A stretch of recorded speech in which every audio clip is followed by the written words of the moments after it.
many different opportunities for these players coming out. Picks and bans coming at you right now for the conclusion to our semifinals matchup. Don't forget the players that wind up winning this one head on to the finals. This, of course, is your Smite Console League Challenger Cup presented by Faceit. Nate's minions will opt for the first pick this time around. PutKettleOn. We've seen the jungler Auzrik do wonderful things on utility god like Hunbats. To be fair, he played him like an assassin. And we saw the Awilix as well. I want to see a third different god, and that's me being selfish. I don't think that's how PutKettleOn wins. I think that's how FDOT gets to see more of Auzrik. We could see a lot of utility. There's so many options in the jungle side nowadays to go this utility style. We've seen a different builds coming out as well. We see Shattered picking up Thor, going very tanky, cooldown reduction, trying to allow Chaos to just go off. And we could see a situation where Auzrik could be that utility style jungler. Even if whether or not he finds the kills, he's always in the right position to apply the right pressure. Solo lane has traditionally been that sort of find something that fits the composition, but I think that modern Smite has moved that more towards the jungle. You now have solo lane very open, jungle has a lot of choices, and even more so, the mid lane now has a lot of options. Shouts to Yaman from Panthera liking to go things like Chiron. So there's a lot of wiggle room in the world of Smite. It's not assassins in the jungle, warriors in the solo, mages in the mid. You've got a lot of wiggle room if you want to play utility in the jungle, etc. Susano will be selected. Again, flex. Is that solo? Is that jungle? Most likely jungle, but we'll see. Most likely jungle, but like that's what it's all about. It's all about that flex to confuse your opponent. Right. You don't want to be read like a book to have the same strategy game one, game two. You have to be able to have multiple strategies. And that's something that these Challenger Cup players are pretty much learning on the fly. As we mentioned before, Challenger Cup is open bracket. You can sign up through Faceit yourself at home and be one of these players, but once you reach the semifinals, that's when you start playing, I don't want to say league style, but LAN style, league style, series, best of threes, best of fives, etc. That's really what it comes down to. So you have to not worry about that at all during the early stages of the tournament, and then that's all you're worried about once you reach semis. Once you reach those semis into finals, you qualify into the SCL, your whole strategy book has to change because now you're dealing with different people that have way more experience than the people that you face coming through the Challenger Cup. Odin selected one more time for Nate's minions. They did a very good job with him in the support role over the first time around. PutKettleOn, though, they've got Bacchus and Neith. I'm always afraid when Bacchus makes his way onto the table. His initiations, finding the knockup, even in duo lane, you're not really doing it for poke. What you're doing the knockup for is to delay your opponents from being able to clear your wave. The amount of time that they're up in the air, you hit the archers and you hit the enemy hunter, that's a second away from their clear time. Bacchus, Awilix, one of the scarier combinations when Awilix was first introduced. A lot of people felt like Awilix had to be put into a composition with various knockups. Now I think modern Awilix players understand that that's not the case. But if you want to give me knockups, I will certainly take it. And I'm sure Auzrik, very excited. Not only does he get to play his offensive Awilix one more time, but he's gifted with a Bacchus. And it's also, yet again, to counter a pick from Nate's minions. This time around, it's the Odin. Last game, it was the Neith. So a similar style where you have a little bit of a synergy with your support. Last game, it was the mid laner. But you're also countering the opposition. And I love the mentality from Auzrik. You know, it's interesting that they banned the Hou-Yi, in all honesty. Hou-Yi, one of the more susceptible. I mean, we're talking about Neith having a 12-hour backflip. Hou-Yi actually sits there in his jump for a while, so even more devastating. But PutKettleOn doesn't want to play with it. They banned that out. And then both players, we've seen both Sentinel and Sunsy play the Vulcan.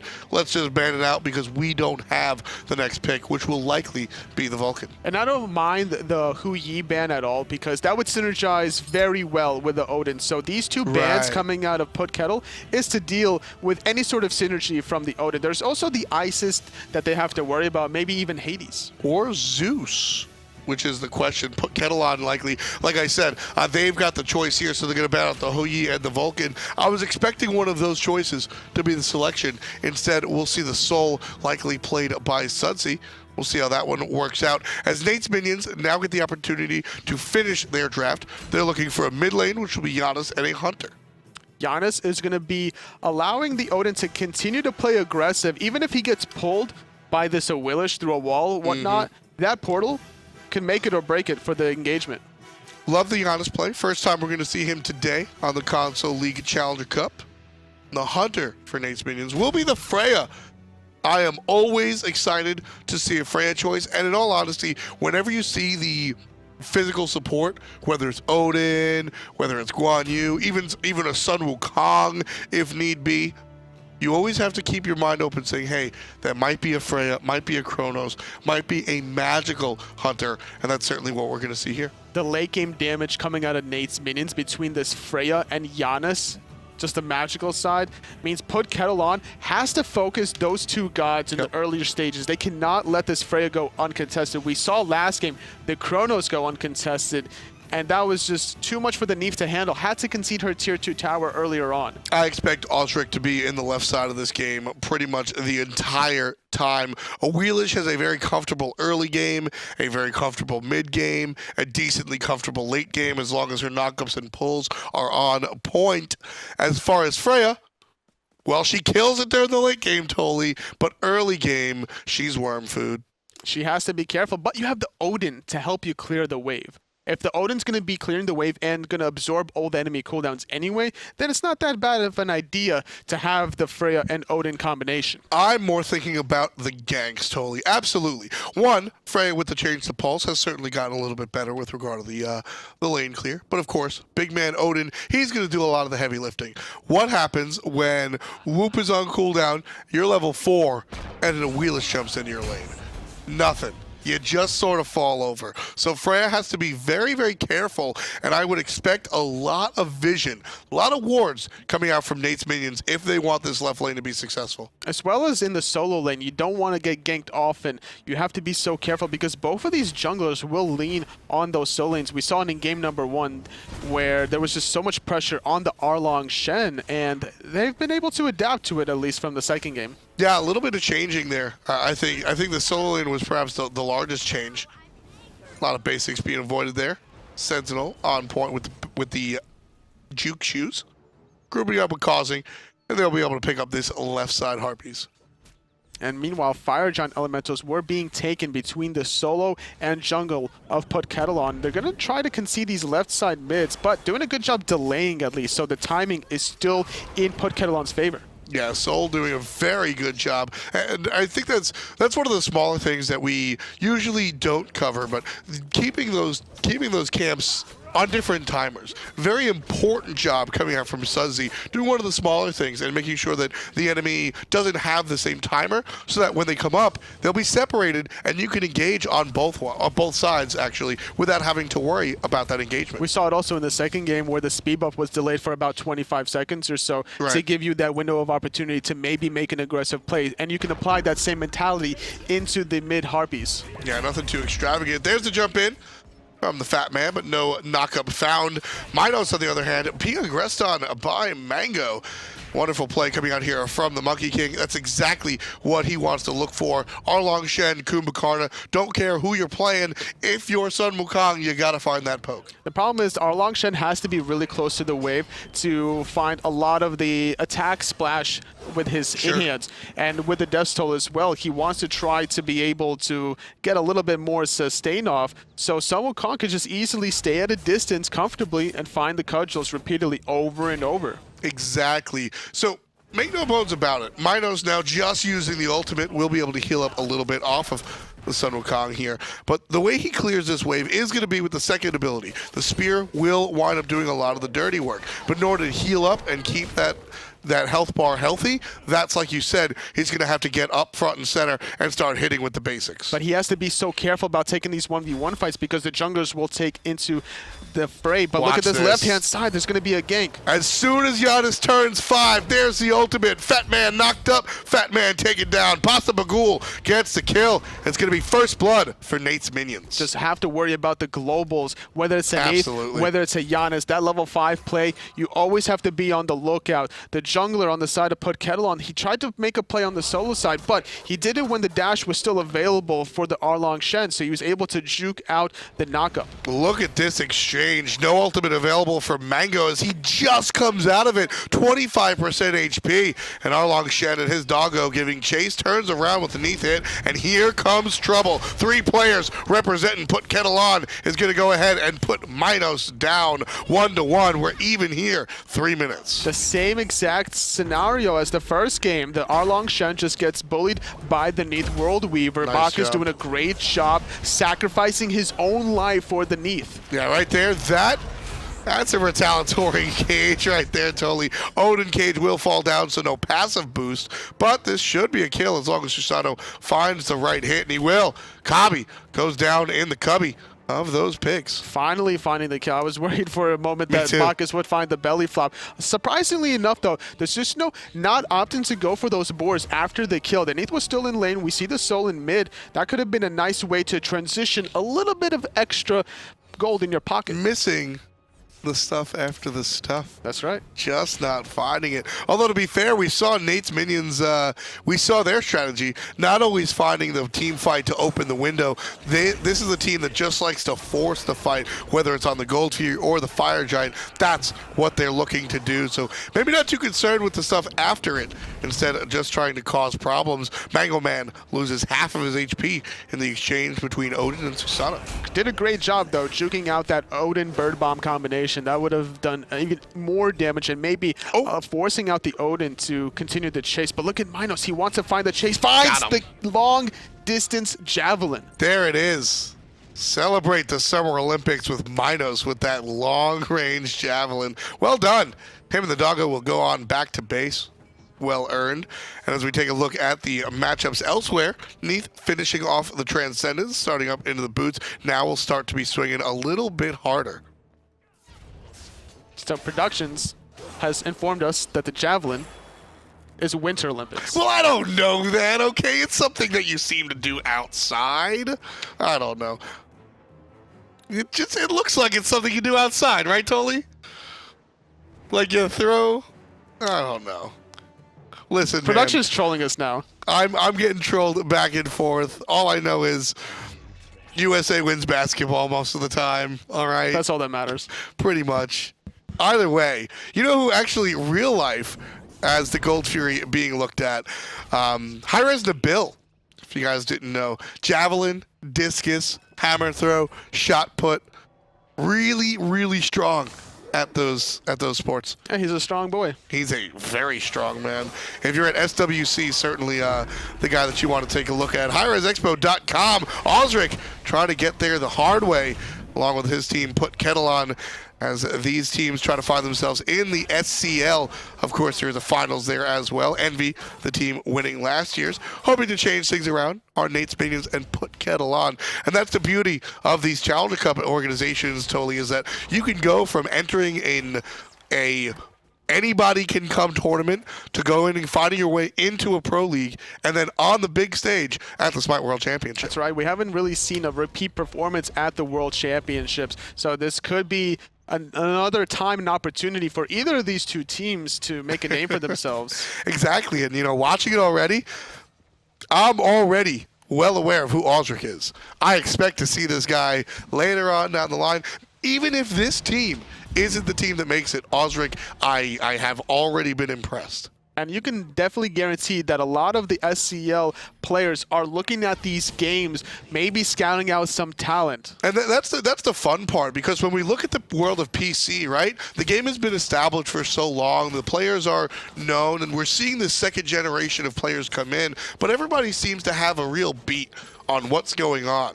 On the console side of things, there's still a lot of players lurking in the shadows, under the covers, that don't know how to break into the scene. And this is exactly the way you do that. Sometimes you have to be entering these tournaments as often as you can. Sometimes it's about making a name for yourself in rank by making some amazing plays, or it could be a combination of the two. You have to always be in the public eye in order to get into the right environment to flourish. I mean, we see players like Transonics that just sort of come off from playing ranked. We see players like Wolves that come through sort of from playing in community tournaments. And now here, I mean, we have Hotbo. He took part in our Challenger Cup as well. Don't know where he is currently, but some of the players also flirt with that side of the Challenger Cup. So a lot of different avenues for you to go ahead and get yourself noticed, but Challenger Cup, definitely the #1 way to do it. Nate's Minions against PutKettleOn in game number 3. Very close game between these two teams. Series tied at 1-1, so whoever wins this one going to advance to the finals. Yeah, I mean, this one's for all the pierogies. Everything's nice and even like it was in game number 1. Game number 2, PutKettleOn just kind of said, all right, we're going to do it real quick, which is exactly how they're going to treat the Gold Fury. Everybody jumping in, and bang, it goes down quick, and Auzrik able to take out Negate very quickly as well. Cauzing, trying to cause some trouble of his own, but the ultimate out of the Bacchus will negate pretty much everything. I like the idea that Negate had trying to go for the steal. He had Wrath available to him, but the secure was just too much for PutKettleOn. They had the Wrath of themselves on the Bacchus to not allow Negate to find the counter initiation. I mean, it just, like, the burst surprise, like I said, even myself, you saw it go down, and then go down. It was very quick, more than the Wrath. Everybody on the side of the squad timed their execution perfectly to be able to go ahead, burst, Wrath, gone. And because of that coordination, PutKettleOn able to find themselves up ahead by about 2,000. And we're going to have an engage in the mid lane, but going to miss out on the jet stream, Cauzing trying to find some poke, but even more poke on the soul lane. These two soul laners just constantly back and forth. This is the 3rd game in every single game. They're just not afraid to exchange it. And this is I love it. I would much rather watch this solo lane than I don't know, some boring Ymir that wants to sit under his tower totally. Who wants to watch a Sobek in the solo lane? Not me. I want Not to this watch guy. a Sobek in the solo lane. Not this guy. No, Sobek's actually, real talk, one of the more boring gods to watch over there in the solo lane. At least I could get a kill as Ymir. Oh no, Ymir's exciting. I just wanted to throw some shade at you. Gotcha. but Sobek certainly not the same. 3 players surrounding the Odin. With the Feather Step, that changes it. Odin looked to be out of range. Feather Step 6 him down. CobbY puts him in the ground for the kill. Negate sitting down one more time. Soul just barely hanging on. Sudsy unable to really continue on this fight. He's going to have to head back to base, but the damage has been done. And we're tied up as far as the kills are concerned, 3-3. Cauzing was just a 2 tunnel vision on the soul. Had he took a look what was going on behind him, that Awilix was about half health without an escape to go on. So that could have been an easy cleanup kill. Trading your support for a jungler would have allowed Cauzing to get a little bit of momentum under him. Yeah, we haven't seen Cauzing have the same style game that he had since game number 1 on the Nemesis. Even here, with the 1-0-1 slash line, very successful, sitting 400 gold down against his direct opposition in the jungle, Auzrik, and pretty much has been I don't want to say a non-factor. Obviously, he has a kill and an assist. There's only 3 kills on the board, but he hasn't had the same sort of impact that Auzrik has had in the past 3 games. And that's also accredited to some matchups. Right, the Kronos against the Neith, also the Awilix against the Neith was a big factor that allowed Auzrik to really just lean on that one side lane and just create the momentum that he needed. Right, and that brings me to my point in that, like, I'm not saying that the beauty of it is that Cauzing is playing a good game. His team is not allowing him, or his team hasn't put him in the position to really jump up to that next level and really set up things for players that aren't there or whatnot. Auzrik has just been a little bit more lucky, I would say, in that regard.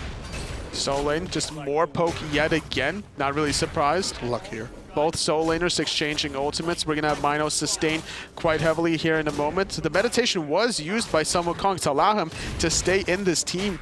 Wow, wonderful play by nMinos. You know what? I gotta say, here comes the Neith ultimate. This might secure the kill on the nMinos, just barely. The meditate though from nMinos, allowing him to stay alive, but Bacchus making the rotation. Susano trying to find the kill, could meet the soul. Nah, the Mink will get out of there, so no death on the solo lane, but we'll have a fight on this side of the map anyway, Tolly. It's a 2-on-2. Nate's minions trying to avoid it. There's the belly flop, and the Janus nonsense will send everybody packing in the other direction. Good job getting out of that situation.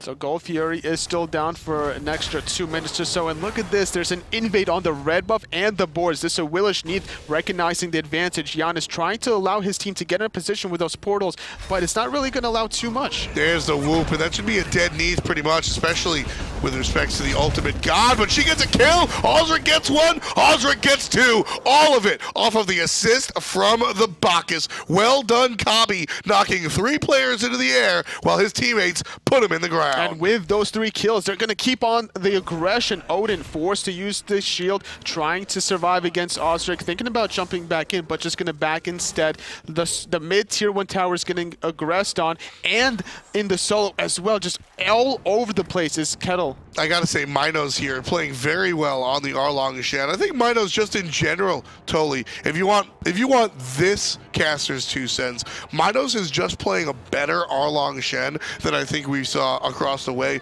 last game. A lot of the small intricacies, the knockups, the roots, all of it being very successful.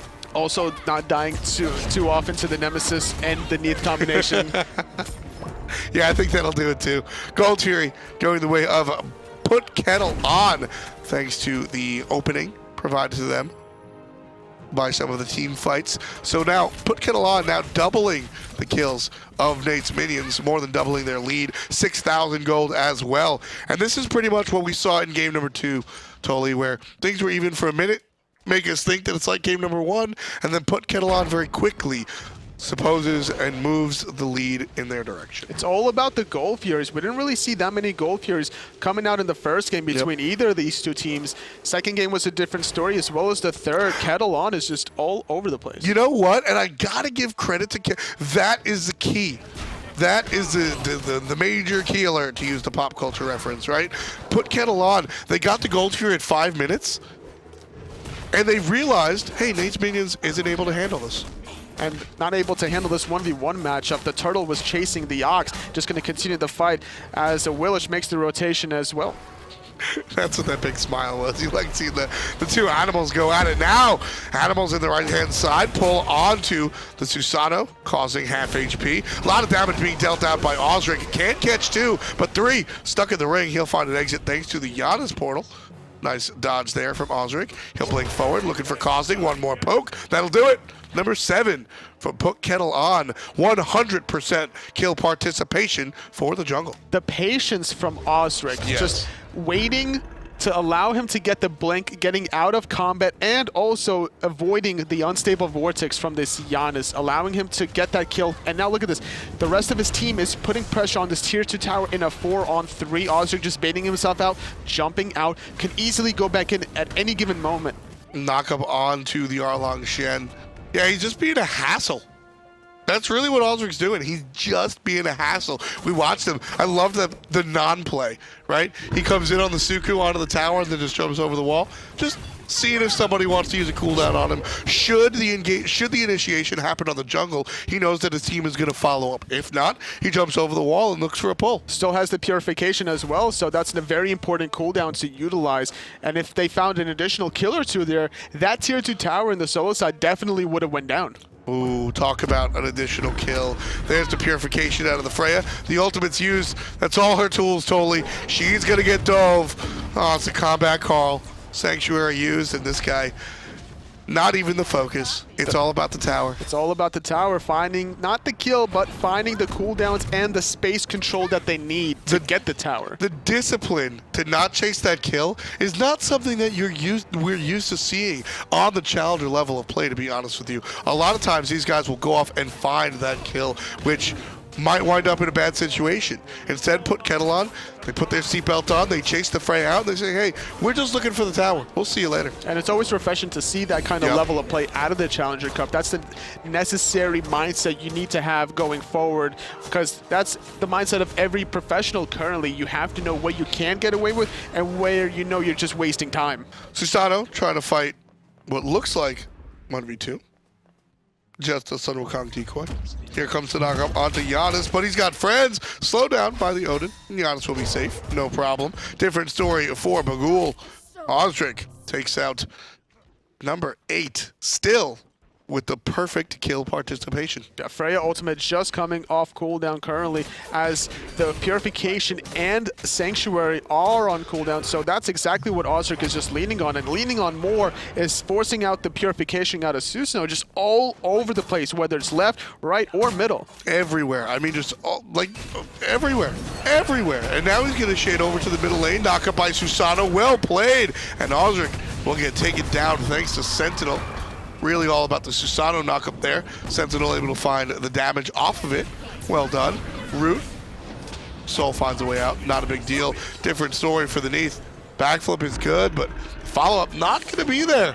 Neith's minions playing it safe and on the retreat. nMinos just not enough mana to really continue the chase. Does have Meditate available if he wants to opt to fully commit to the chase now that Freya is alive. And this time, Freya finally finishing off that Fatalis. Normally we see Freya, rush the Fatalis, or at least finish it after the Shoes of the Mad Guy. But bughul instead tried to finish off Bancroft's talent for the power spike in his ultimate form. Which is very interesting, because Bancroft, sure, it's about the power for the ultimate, but realistically, for me, watch this. bughul is able to lifesteal with that Bancroft talent. So what this allows her to do winds up being sort of like a battle mage. She'll get hurt, but she'll be able to lifesteal it up. The Bancroft combined with the passive of Freya winds up being very, very useful. But with all that attention being paid to the right side, again, PutKettleOn able to get this, and I started mentioning this before we ran into a fight, was PutKettleOn noticed this at minute 5 of match number 2. Game 1 was really not about objectives. It was just fight back and forth, and then eventually the game was won. But game number 2, PutKettleOn got a Gold Fury at 5 minutes totally, and since that moment, PutKettleOn has prioritized Gold Fury over virtually everything on the map, and that's how they found their win. And now Nate's minions trying to force the bigger objective on the Fire Giant, but Mango Man is here putting the pressure, forcing out Sentinel away, even forced to use through space and time as Auzrik makes the rotation. Mango Man now half HP, being chased 1v3. There's only another player here. It's Auzrik, but he's by himself. Pull onto the Odin, gets the kill anyway. Featherstep looking for another, but Sanctuary saves the life. Suku gonna be good for a jump, but bad for anything else. Featherstep saves it for 1. Knockup saves it for 2. Auzrik gonna be good, but dies to the minions in the lane. Despite his best efforts, Auzrik pulls out all of the flash, almost gets a couple of kills, but almost doesn't count here in our Console League Challenger Cup, falling to the minions. Just so unfortunate. You think you get away, then here comes those 3 archers turning the corner on you. But now it's going to be Kettle that are going to force the Kettle on the Fire Giant, as it's going to just steam up. Janus is here, though, well aware. Ultimate not there, though. Keep that in mind. Stun will be good until finds you escape with the portal. Very low is the Fire Giant, 20%. Now looking to seal the deal. Here comes Freya, trying to hit that damage, but it goes the way of PutKettleOn. Wonderful job. Hazzy now gets triple root. No follow-up, but CobbY will die off the hand of Cauzing. Nate's minions wants to follow up, but Mango Man too quick. Kettle has to retreat here after losing their support, fighting in a 4-on-5. However, Negate is basically out of this fight, being this low, could easily get sneezed on and then get sick and just run away. Yeah, Nate's minions completely on the retreat, but PutKettleOn with the hot steal, able to take it. I don't know. Can you call that a steal? It was so back and forth. I think it just winds up being PutKettleOn's Mango Madness. Absolutely. He gets a kill. Joy gets a kill. Cauzing. Now this team should let him go, but they won't. No, not at all. Not with a blink of Willish. Just a beautiful, like forcing out the Janus through space and time. He was juking out some abilities, but he backpedaled back into the Tiger stun, and at unfortunate set of circumstances, followed a second kill onto bughul. So now with this 2-player advantage, this tier 2 tower on the left-hand side is going to get aggressed on a few members with Fire Giant from Nate's minions. Nice knockup coming out from the Erlang Shen right there to the 2 players on the backside. So Wukong going to be caught up in the ring, but there's a little bit of a spot outside of the tower range. Pull onto the Odin, and Sudsy gets credit for 1. Auzrik gets credit for 2. Knockup is good, and Sudsy gets the double kill. The ultimate out of Janus chases everybody's HP bar down, but nobody's body away. PutKettleOn still coming up the left-hand side. That was such a good Janus ultimate, but unfortunately, there is Fire Giant on Neith's minion, so this soul is going to get topped off. The tier 2 tower did fall on the left-hand side, and look at how patient Kettle is. They don't want to keep the pressure on. They have a 14,000 gold lead of 1 to 2 player advantage. They could have easily continued the left-hand side, but they respected the fact that that Janus ultimate was good, so they're just going to reset. That was the key right there. You know, great job coming out from the mid laner. Without Sentinel's ultimate, that's very clearly a second fight, another take of the Phoenix, maybe even a mid Phoenix as well, but just good shots coming out from Sentinel. Taking a page out of Aggro's book. The mid laner for Soar, always a welcome Janus player. He'll actually be joining us if you're a fan of the console league. Aggro, the mid laner for Soar, will be joining us this weekend for our console league finals broadcast. And there's going to be an engage already. Susano getting poked out, going to fall to Gibbon. Nice supernova aggression from Mango Man, trying to find a stun onto anybody. Just finding a little bit of the damage. Slow onto the Freya, but he's taking a bunch himself. Ultimate now forced out, but again, just a distraction. PutKettleOn doing all the work on the right-hand side of the map, taking out 2 towers. Now looking for the Phoenix. And this is what they need to do to close out the game. They're finding the knockup into the Awilix ult. Freya luckily getting off her ultimate as Odin escapes, but Awilix is still in the back. She's going to be able to pick off the Freya and continue this Phoenix siege. Yeah, fantastic play coming out. Forced out the ultimate from Sentinel. Good Sanctuary, not good enough to get rid of that one. JoyousHazzy's on the good side. 17 kills in total as PutKettleOn forcing themselves into the base. Looking for the left-hand Phoenix is PutKettleOn at first. It's 5-on-3 for the most.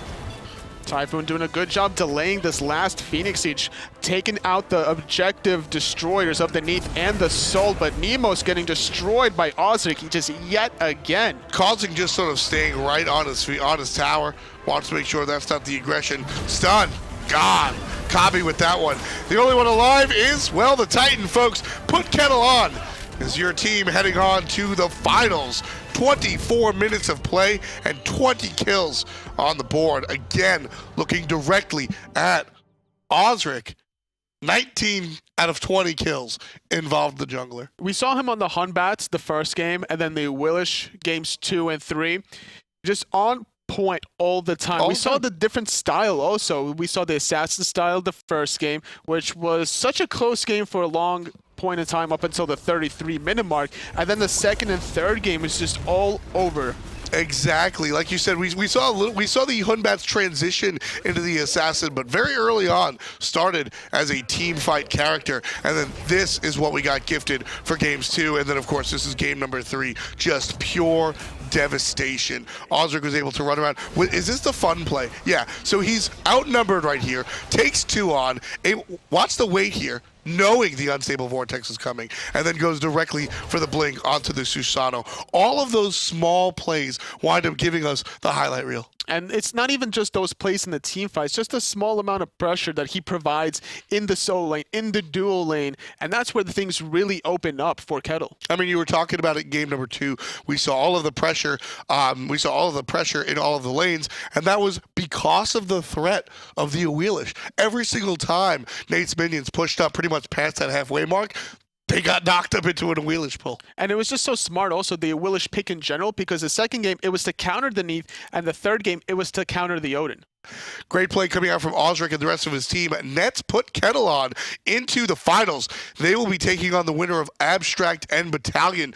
We'll be able to get to watch that one with our friends Adonis and Hindu Man. They're going to bring you that as far as those two teams are concerned. But as far as these two teams are concerned, do you have anything that you have most memorable about our past 3 matches? Well, I would say it's just a solid performance overall by KettleOn. They weren't discouraged at all after that first game loss. Sure. It was a long game because sometimes as a team, you have to know how to bounce back after a loss, especially a game that lasts that long, because Smite games on average are usually anywhere between 25 to 30 minutes. So the fact that that went to 35 minutes is a little bit draining for them. And considering the fact that they've played games earlier on in the day, so the fact that they bounced back after that first loss, 1 game 2, 1 game 3, so convincingly, the whole team overall, I'm very impressed with. Beautiful play by the entire team. Me, I'm looking right at Auzrik. If Auzrik doesn't wind up with this team in the SCL, I certainly hope many players are looking at him. We'll be right back with the next match here on hi-rez TV.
Turning back.